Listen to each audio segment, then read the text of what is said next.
Today I'm using my bread machine to make this delicious Italian herb bread. Let's get started. Welcome y'all to Robin on the Farm.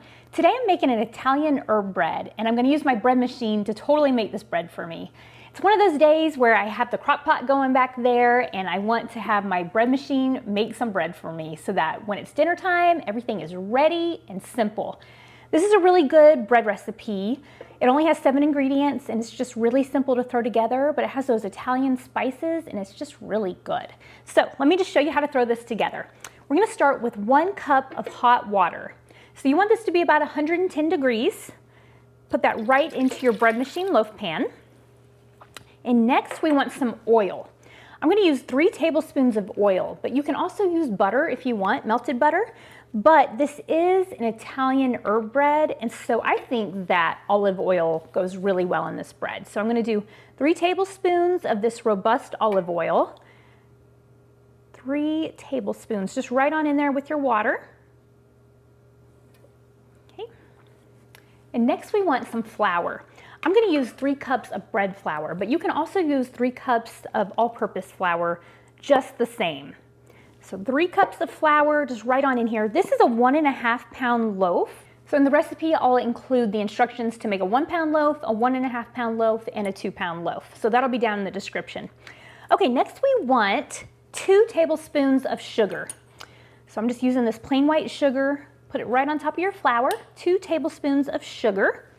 And next we want 2 tablespoons of Italian seasonings. So this is where it's going to get all its flavor and it's going to be really good. So this recipe goes great with any Italian dishes. If you are making some spaghetti or lasagna, oh, this just makes it so good. I'm making a chicken casserole back there and this is going to just make it so yummy. Okay, 2 tablespoons Italian seasoning. And after our Italian seasoning, then we want some salt. I'm going to use 1.5 teaspoons of salt. Definitely pour your salt not over your bread loaf pan.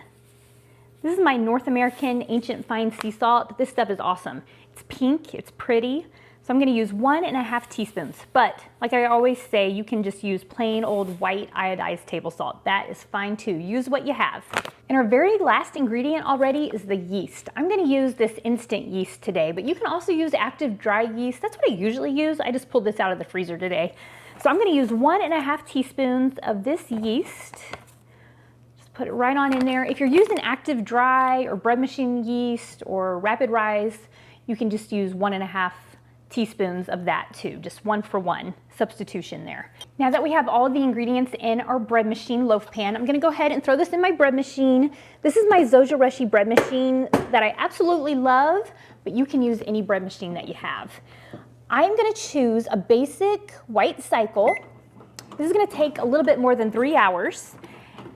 And the most important part of using your bread machine is to check on your ball of dough just a few minutes after you start your bread machine. After it starts to knead, you want to check out your ball of dough. Make sure it's not too wet, not too dry. And if you do that, then your bread is going to turn out absolutely great. If you don't do that, chances are that it might not. So definitely check on your ball of dough a few minutes into the cycle. Now I'll show it to you exactly what it should look like in just a couple minutes.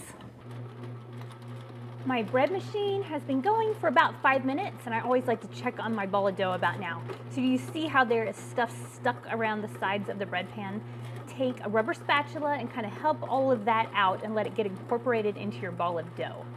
Now that all of the ingredients have gotten off the sides of the bread pan and have been incorporated into the ball of dough, it's looking really good.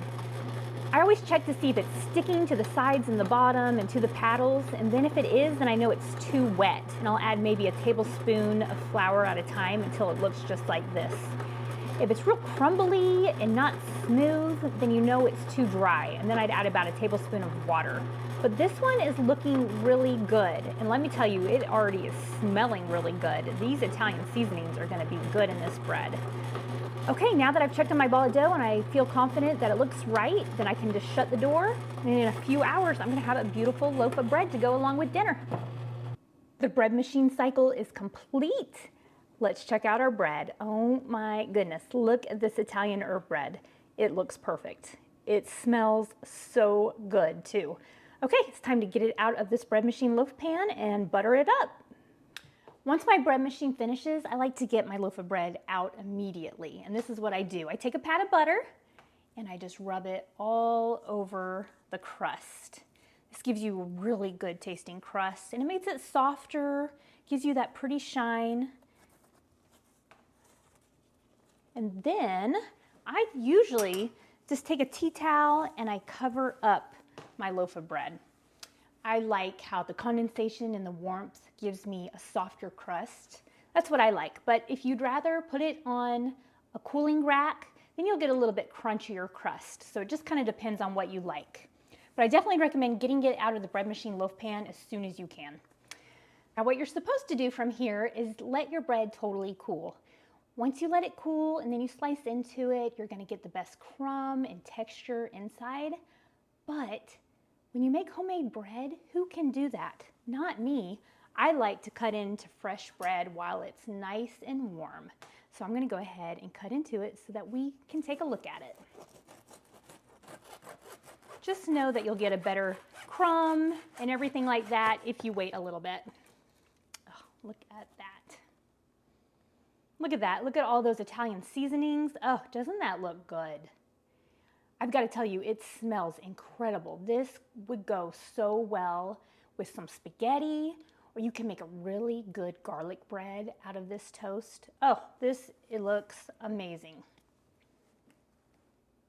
Okay, I'm going to take a little bite.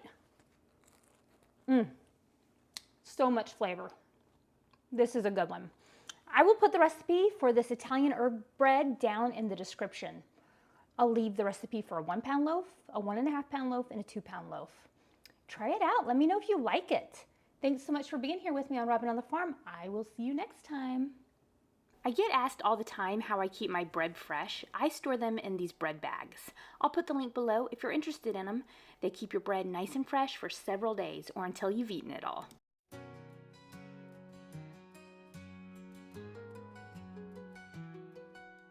Robin's in the kitchen, dough beneath her hands, wheat from the fields and eggs from her land.